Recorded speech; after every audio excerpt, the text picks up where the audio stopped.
Bismillahirrahmanirrahim. Assalamualaikum warahmatullahi wabarakatuh.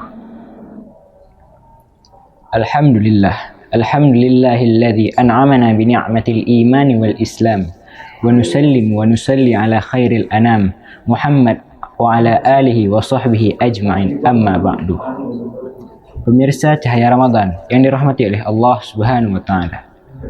Seperti yang kita ketahui bersama bahwasanya bulan Ramadan ini adalah bulan yang penuh dengan keberkahan, bulan yang penuh dengan keistimewaan.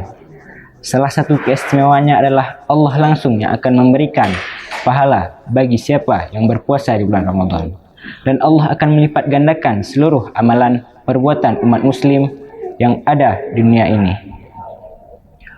Dan juga bulan Ramadan ini adalah momen yang paling tepat bagi umat Islam untuk meningkatkan ketakwaannya kepada Allah Subhanahu wa taala.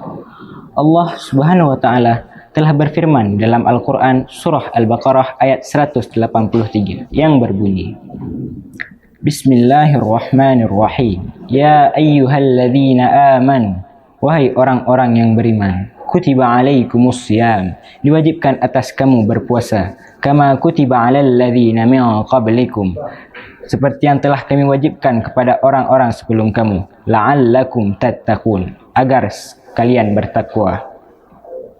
Dari ayat di atas dapat kita ambil kesimpulan bahwasanya tujuan akhir dari puasa itu sendiri adalah takwa. Maka barometer kesuksesan kita dalam berpuasa adalah takwa. Orang yang bertakwa akan senantiasa berpikir apakah yang dilakukannya itu halal atau haram, hak atau batil. Apabila rasa takut kita tidak bertambah setelah bulan puasa berlangsung, bisa jadi dalam satu bulan Ramadan itu kita hanya menahan lapar dan dahaga, tidak ada kekhusyukan di dalamnya dan tidak ada ketakwaan yang bertambah dari diri kita. Pemirsa Cahaya Ramadan yang dirahmati oleh Allah Subhanahu wa taala. Allah Subhanahu wa taala telah berfirman dalam Al-Qur'an surah Al-Hujurat ayat 13 yang berbunyi, Ya ayyuhan nasu, wahai para manusia, inna khalaqnakum min dzakari wa untha, sungguh kami telah ciptakan kamu dari seorang laki dan perempuan, wa ja'alnakum syu'uban wa qabaila lita'arafu, dan kami jadikan kalian berbangsa-bangsa dan bersuku-suku agar kalian saling mengenal.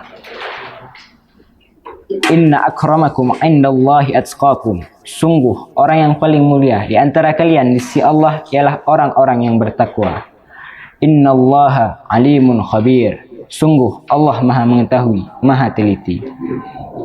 Dari ayat di atas dapat kita ambil kesimpulan bahwasanya takwa merupakan kunci sukses kita di dunia dan di akhirat.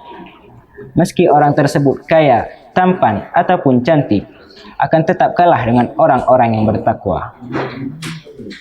Pemirsa Cahaya Ramadan yang dirahmati oleh Allah Subhanahu wa taala.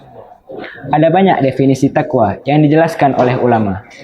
Namun, maksud takwa secara ringan adalah sami'na wa ata'na. Kami mendengar dan kami patuh. Apa maksudnya? Kami mendengar segala perintah yang telah disampaikan oleh Allah Subhanahu wa taala melalui Al-Qur'an dan hadis, dan kami mematuhinya dengan cara menjalankan perintahnya dan menjauhi segala larangannya. Contohnya dalam bulan puasa ini ada banyak, yaitu Allah menyuruh kita untuk makan pada saat subuh hari, kita makan pada saat subuh hari.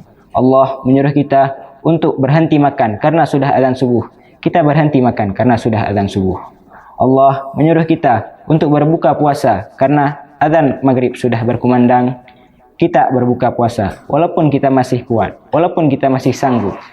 Kita berbuka puasa walau dengan sebutir kurma dan seteguk air.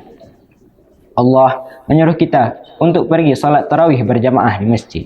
Kita pergi salat tarawih berjamaah di masjid walau kita dalam keadaan lapar, walau kita dalam keadaan ngantuk. Kita tetap harus pergi salat tarawih berjamaah di masjid karena itu adalah perintah Allah. Allah menyuruh kita untuk menyumbangkan sedikit harta kita kepada orang-orang yang berbuka puasa. Kita sumbangkan sedikit harta kita untuk orang-orang yang berbuka puasa. Dan pada tanggal 1 Syawal, Allah melarang kita untuk berpuasa. maka kita tidak boleh berpuasa walaupun kita masih sanggup, walaupun kita sudah terbiasa berpuasa dalam 1 bulan yang penuh. Kita tidak boleh berpuasa karena ini bukan soal sanggup, ini bukan soal terbiasa, ini bukan tentang mampu, namun ini tentang sami'na wa ata'na. Pemirsa cahaya Ramadan yang dirahmati oleh Allah Subhanahu wa taala. Tidak semua orang yang mendapatkan Ramadan, tidak semua orang yang menjalani Ramadan mendapatkan predikat takwa dari Allah Subhanahu wa taala, kecuali dengan kesungguhannya dalam menjalani Ramadan itu sendiri. Bulan puasa merupakan barometer kita untuk 11 bulan yang lainnya. Apabila di dalam bulan puasa saja ketakwaan kita tidak ada peningkatan, kita masih banyak melakukan maksiat, bagaimana dengan 11 bulan yang lainnya, di saat semua setan dan jin dilepaskan untuk menggoda kaum-kaum Nabi Muhammad SAW. Maka dari itu, selagi Ramadan belum berakhir, selagi kita masih diberikan umur yang panjang, selagi kita masih diberikan kesehatan dan kesempatan, marilah sama-sama kita tingkatkan ketakwaan kita kepada Allah Subhanahu wa taala. Kita tingkatkan ibadah kita agar lebih khusyuk. Mungkin hanya ini yang bisa dapat saya sampaikan. Jika terdapat kesalahan, itu datangnya dari saya sendiri. Dan jika terdapat kebenaran, datangnya dari Allah Subhanahu wa taala. Hadanallahu wa iyyakum ajma'in. Wabillahi taufiq wal hidayah. Assalamualaikum warahmatullahi wabarakatuh.